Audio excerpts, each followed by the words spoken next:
మనసు లేనోళ్ళు, మనసాక్షి లేనోళ్ళు, బీఆర్ఎస్ వాళ్ళు, బీజేపీ వాళ్ళు ఒక్కటై ఏకమై రైతులను ఆగం చెయ్యాలన్న ఆలోచనతో మాట్లాడుతున్నారు. నేను అదే విధంగా మా రైతాంగాన్ని, మా సోదరిమణులను, మా ఆడబిడ్డలను అడుగుతున్నా.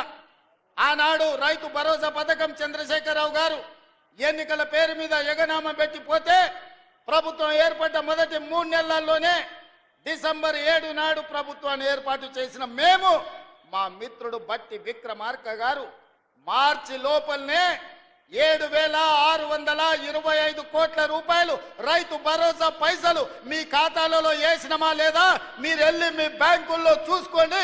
7,625 కోట్ల రూపాయలకు ఒక పైసా తగ్గినా మీరు మమ్మల్ని నమ్మకండి.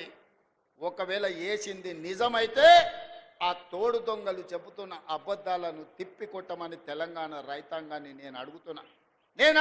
ఇవాళ తెలంగాణ రైతాంగాన్ని ఎర్ర ఎండలు మండుతున్నాయి, విద్యుత్ వినియోగం పెరిగింది. ఇవాళ 16,000 మెగావాట్ల పైన ఈరోజు విద్యుత్తు అవసరం పడుతున్నది. కానీ ఒక్క గంట అయినా ఎక్కడైనా విద్యుత్ కోతలు విధించినమా?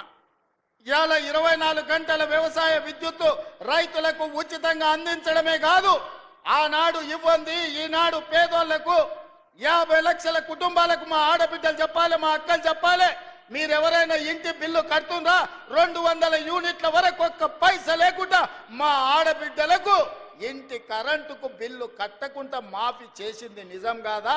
మా అక్కల్ని నేను అడుగుతున్నా, మీరు ఒక్కసారి ఆలోచన చెయ్యండి. ఇంటి బిల్లు కట్టక 15 నెలలు అయింది కదా, బట్టి గారు ఒక్క రూపాయి నన్న మిమ్మల్ని అడిగినరా? మీ 50 లక్షల పేదోళ్ళ కుటుంబాలకు ఇవాళ 200 యూనిట్లు మేము ఇవ్వడం లేదా? ఇది నిజం కాదా అని చెప్పి మా ఆడబిడ్డలను అడుగుతున్నా. ఇదే కాదు, ఆనాడు 12 నూరులుండే సిలిండర్ ఈనాడు 50 లక్షల పేదవాళ్ళ కుటుంబాలకు 500 రూపాయలకే మీకు సిలిండర్ ఇస్తున్న మాట నిజం కాదా? వంట వండుతున్న ఇల్లును నడుపుతున్న మా ఆడబిడ్డలారా, మీ మనసాక్షిని అడగండి.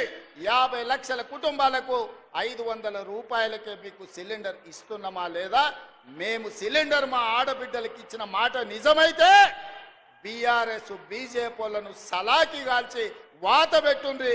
ఎందుకంటే మన పాలమూరులో మనం రొట్టెలు చేసుకుంటాం, రొట్టెలు కాల్చేటప్పుడు సలాకి కూడా ఎర్ర కాల్చి వచ్చినోని చేయి జాపమని చెప్పి చేతి మీద వాతలు పెట్టుండ్రి బీఆర్ఎస్ బీజేపీలను అని చెప్పి మా అక్కలను నేను అడుగుతున్నా, మా ఆడబిడ్డలు నేను అడుగుతున్నా.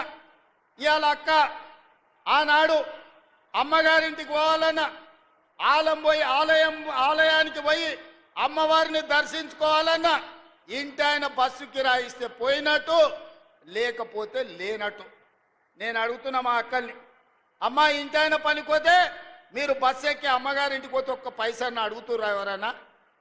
ఇవాళ మీ ఏ ఆలయమైనా, అది యాదగిరి గుట్టైనా, లేకపోతే మన కురుమూర్తి జాతరైనా, లేకపోతే మన గద్వాల్లో జరుగుతున్న జాతరైనా, లేకపోతే రాజనగరం జాతరైనా, ఏ జాతరకు పోయినా, ఎక్కడికి పోయినా, ఏ గుడికి పోయినా, భద్రాచలం పోయినా మా ఆడబిడ్డలను ఒక్క పైసా అడగకుండా ఆర్టీసీ బస్సుల్లో ఉచితంగా ప్రయాణం జరుగుతుందా లేదా?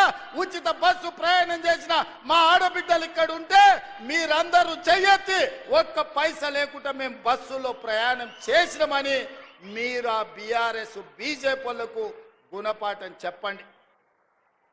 150 కోట్ల మంది ఆడబిడ్డలు ఈ 15 నెలల్లో బస్సులో ఉచితంగా ఒక్క పైసా ఖర్చు పెట్టకుండా ప్రయాణం చేసిన